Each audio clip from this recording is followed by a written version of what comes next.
Okay, everybody, happy Tuesday. This is a fun one today because I know you all want to get outside and start grilling, and I wanted to share something about propane tanks.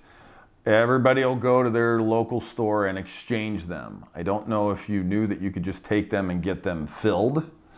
You will get much more gas in that tank, and it'll actually cost you less money for one extra step in going and getting them filled. I use Falls Tool Rental. I know most of the RV places, All Seasons RV, Camper City, places like that will fill them as well. Buy yourself an extra tank. If you got 2 or 3 tanks, go get them filled up once a year and be done with it. Or in my case, since I grill all year, I got to get them filled about every 3 or 4 months. But it'll save you a lot of money. You'll also get more propane, which means that you have to deal with the hassle a lot less. So hopefully this was helpful. Comment if you'd like, share if you'd like, leave me a question if you got one, and we will see you next Tuesday.